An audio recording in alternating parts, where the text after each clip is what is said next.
मैं तुम्हें पैसे दे सकता हूँ, लेकिन बदले में तुम्हें मेरे साथ चलना होगा, मेरे कमरे तक। समझ रही हो ना मैं क्या कह रहा हूँ? ये तुम क्या बोल रहे हो? मैं कोई ऐसी वैसी लड़की नहीं हूँ। वाराणसी के 80 घाट की सीढ़ियों पर शाम उतर रही थी। गंगा आरती की तैयारियों के बीच घंटियों की आवाज गूंज रही थी, लेकिन उस पवित्र शोर में एक आवाज ऐसी थी जो किसी को सुनाई नहीं दे रही थी। वह थी मीरा के पेट की भूख की आवाज। 20 साल की मीरा, जिसके तन पर एक मैला कुचैला सूट था और जिसके दुपट्टे में सैकड़ों छेद थे, एक कोने में सिमटी बैठी थी। उसकी आंखों के नीचे काले घेरे थे, गाल पिचक गए थे और होंठ प्यास से सूख चुके थे। बनारस की यह शाम आध्यात्मिक थी, पर मीरा के लिए यह सिर्फ एक और दिन था, जब उसे यह नहीं पता था कि रात का खाना मिलेगा या सिर्फ पानी पीकर सोना पड़ेगा। लोग आते, गंगा मैया को नमन करते, आरती देखते और अपने घरों को लौट जाते। मीरा हर गुजरते हुए इंसान की ओर उम्मीद से देखती। उसकी आंखों में भीख नहीं, बल्कि एक मूक सवाल था, क्या मैं इंसान नहीं हूँ? तभी वहाँ से एक हट्टा कट्टा हलवाई गुजरा, जिसके हाथ में बाजी समोसे थे। उसने एक समोसा कुत्ते की तरफ फेंका और दूसरा मीरा की तरफ। कुत्ता झपटा और मीरा भी, लेकिन मीरा ने वह समोसा उठाया नहीं। उसका स्वाभिमान, जो इतनी गरीबी में भी जिंदा था, उसे रोक गया। उसने सोचा, जानवर और मुझ में कुछ तो फर्क होना चाहिए। उसी भीड़ में एक युवक खड़ा था, आदित्य प्रताप सिंह, उम्र करीब 28 साल। वह बनारस के एक पुराने रईस खानदान का वारिस था और शहर में रूहानी रसोई नाम से एक बड़ा हेरिटेज रेस्टोरेंट चलाता था। आदित्य अक्सर सुकून की तलाश में घाट पर आता था। उसके पास दौलत की कमी नहीं थी, पर दिल वीरान था। आदित्य ने मीरा को देखा। उसने देखा कि कैसे उस लड़की ने भूख से तड़पते हुए भी जमीन पर फेंका हुआ समोसा नहीं उठाया। आदित्य की आंखों में एक चमक आई। उसने भीड़ को चीरते हुए मीरा की ओर कदम बढ़ाए।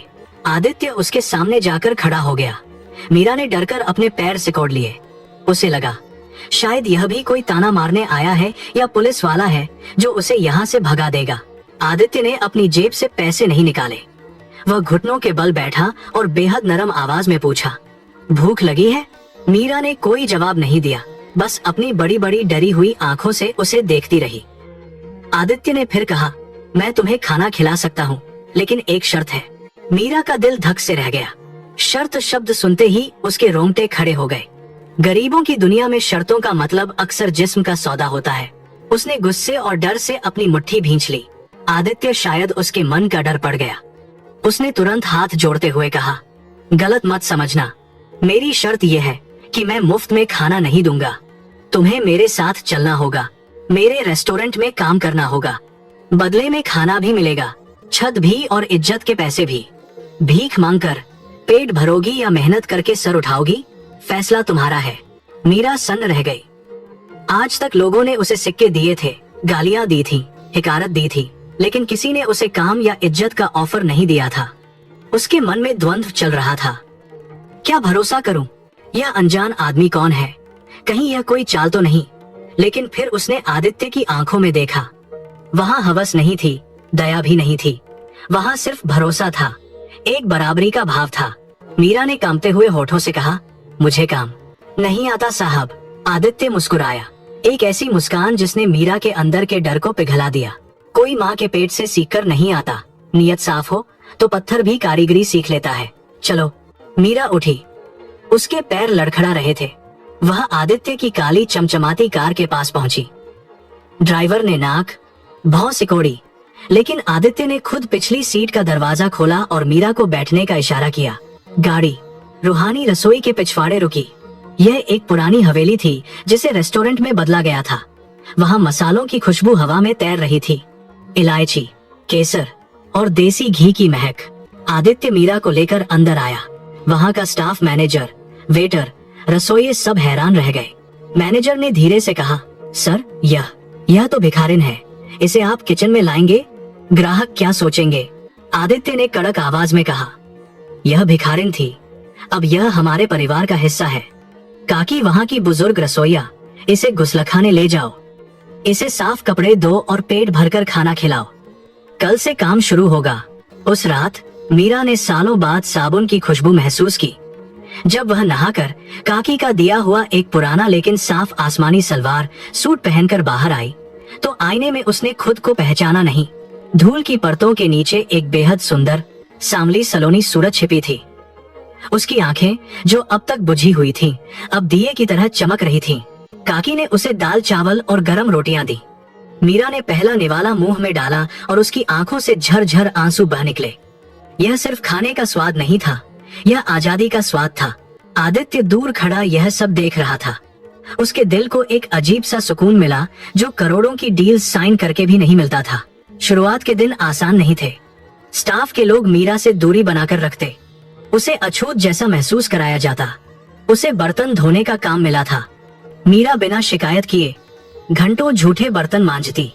उसके हाथ कट जाते, कमर दुखती, लेकिन वह उफ तक नहीं करती, क्योंकि वह जानती थी कि बाहर की दुनिया की जलालत से यह दर्द कहीं बेहतर है। आदित्य चुपचाप उस पर नजर रखता था। एक दिन किचन में बहुत हड़बड़ी मची थी। शाम के वक्त शाही पनीर का ऑर्डर बहुत ज्यादा था। मुख्य बावर्ची ने गलती से ग्रेवी में नमक ज्यादा डाल दिया था। अब नया बनाने का वक्त नहीं था। बावर्ची चिल्ला रहा था, सब डरे हुए थे। मीरा कोने में खड़ी बर्तन धो रही थी। वह झिझकते हुए आगे आई और धीरे से बोली, माफ करना, अगर इसमें थोड़ा सा दूध और भुना हुआ बेसन मिला दे और ऊपर से नींबू का रस तो नमक कम हो जाएगा। बावर्ची ने उसे डांटने के लिए मुंह खोला, तू हमें सिखाएगी 2 टके की। तभी आदित्य किचन में दाखिल हुआ। उसने मीरा की बात सुन ली थी। रुकिए, आदित्य ने कहा, करो जैसा यह कह रही है। बावर्ची ने बेमन से वैसा ही किया। जब ग्रेवी तैयार हुई तो आदित्य ने उसे चखा। स्वाद अद्भुत था। न सिर्फ नमक बैलेंस हो गया था, बल्कि स्वाद और निखर गया था। आदित्य मीरा की तरफ मुड़ा। उसकी आंखों में हैरानी और प्रशंसा थी। तुम्हें यह कैसे पता? मीरा ने नजरें झुकाकर कहा, मेरी माँ। जब हम छोटे थे और कभी कभी नमक ज्यादा हो जाता था तो वो ऐसे ही ठीक करती थी। गरीबी सिखा देती है साहब कि खाने को बर्बाद नहीं करते, उसे सुधारते हैं। उस दिन के बाद मीरा का काम बदल गया। आदित्य ने उसे सब्जी काटने और मसालों को तैयार करने का काम सौंपा। धीरे धीरे आदित्य और मीरा के बीच की दूरियां मिटने लगीं। आदित्य अक्सर बहाने से किचन में आता, कभी मसालों के बारे में पूछता, कभी खाने के बारे में। एक बरसात की दोपहर, जब रेस्टोरेंट खाली था, मीरा मसालों के डिब्बे साफ कर रही थी। आदित्य वहां आया। मीरा, तुम पढ़ना जानती हो? उसने पूछा। मीरा ने सिर हिलाया, नहीं साहब। तो फिर मसालों को पहचानती कैसे हो? मीरा ने एक डिब्बा उठाया, आंखें बंद कीं और गहरी सांस ली। महक से साहब, हर मसाले की अपनी एक कहानी होती है, जैसे हर इंसान की होती है। ये दालचीनी है, थोड़ी मीठी, थोड़ी तीखी, बिल्कुल जिंदगी जैसी। आदित्य मंत्रमुग्ध होकर उसे देखता रह गया। उस पल उसे एहसास हुआ कि मीरा कोई साधारण लड़की नहीं है। उसके पास एक ऐसी रूह है जो आदित्य की खाली दुनिया को भर सकती है। बारिश की बूंदें खिड़की से आ रही थीं। आदित्य ने अनजाने में अपना हाथ मीरा के हाथ पर रख दिया। मीरा सिहर उठी। एक करंट सा दोनों के बदन में दौड़ गया। नजरें मिली।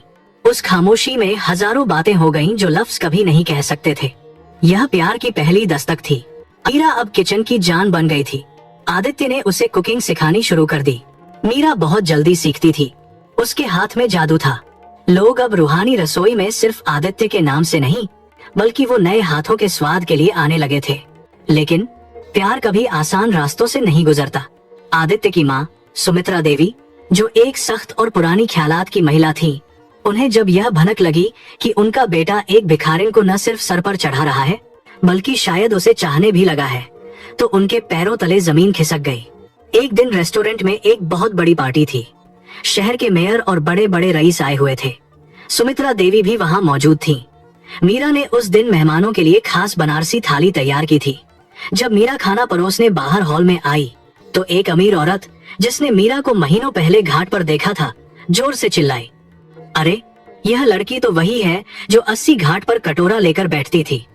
छी आदित्य, तुमने एक भिखारिन के हाथ का खाना हमें खिलाया, हमारा धर्म भ्रष्ट कर दिया। हॉल में सन्नाटा छा गया।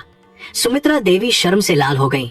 उन्होंने आगे बढ़कर मीरा के गाल पर एक जोरदार तमाचा झड़ दिया। निकल जा यहाँ से, तुझे पनाह दी और तूने मेरी नाक कटवा दी। मीरा का गाल जलने लगा।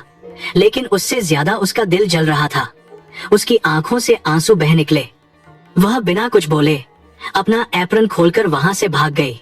बारिश हो रही थी और वह उसी बारिश में गायब हो गई, वापस उसी अंधेरे की तरफ जहां से वह आई थी। आदित्य उस वक्त ऑफिस में था। जब वह शोर सुनकर बाहर आया तो मीरा जा चुकी थी। उसे पूरी बात पता चली। उस दिन पहली बार आदित्य ने अपनी माँ की आंखों में आंखें डालकर बात की। माँ, आपने उसे नहीं, मेरे दिल को तमाचा मारा है। वह भिखारिन नहीं थी, वह इस रसोई की अन्नपूर्णा थी। और आप लोग जिसे धर्म भ्रष्ट होना कहते हैं, मैं उसे इंसानियत कहता हूँ। अगर वह इस घर में नहीं रहेगी तो मैं भी नहीं रहूंगा। आदित्य पागलों की तरह अपनी गाड़ी लेकर बारिश में निकल पड़ा। आदित्य ने पूरा बनारस छान मारा। हर घाट, हर गली, हर मंदिर। बारिश रुकने का नाम नहीं ले रही थी। उसका दिल बैठा जा रहा था। क्या उसने मीरा को हमेशा के लिए खो दिया? रात के 2 बज चुके थे। थक हार कर आदित्य 80 घाट की उसी जगह पर पहुंचा जहां वह मीरा से पहली बार मिला था। वहां एक पेड़ के नीचे भीगी हुई और कांपती हुई मीरा बैठी थी। उसने अपने घुटनों में सिर छुपा रखा था। वह रो नहीं रही थी, बस सुन्न हो चुकी थी। आदित्य दौड़कर उसके पास गया। उसने अपना कोट उतारकर मीरा को ओढ़ाया। मीरा, उसने पुकारा। मीरा ने सिर उठाया। उसकी आंखों में शिकायत नहीं, बस एक गहरी उदासी थी। साहब, आप क्यों आए? मैं वहीं ठीक थी। कचरे को महल में रख देने से वो सोना नहीं बन जाता। आदित्य ने उसका चेहरा अपने हाथों में लिया। उसकी आंखों से आंसू छलक पड़े। तुम कचरा नहीं हो मीरा, तुम मेरी जिंदगी हो। उस महल में, उस रसोई में और मेरे सीने में सिर्फ सन्नाटा था। तुमने आकर उसे भरा है। तुम नहीं जानती, लेकिन पिछले 6 महीनों में मैंने सांस लेना सीखा है, सिर्फ तुम्हारे कारण। मीरा ने उसे अविश्वास से देखा। लेकिन समाज, आपकी माँ? आदित्य ने उसे अपने सीने से लगा लिया। बारिश और तेज हो गई, जैसे आसमान भी उनके मिलन पर रो रहा हो खुशी से। भाड़ में जाए समाज। इज्जत पैसे से नहीं, चरित्र से होती है। और तुमसे ज्यादा अमीर चरित्र मैंने किसी का नहीं देखा। मुझसे शादी करोगी मीरा? मेरी पत्नी बनोगी? मेरी अर्धांगिनी? यह सुनते ही मीरा फूट फूट कर रो पड़ी।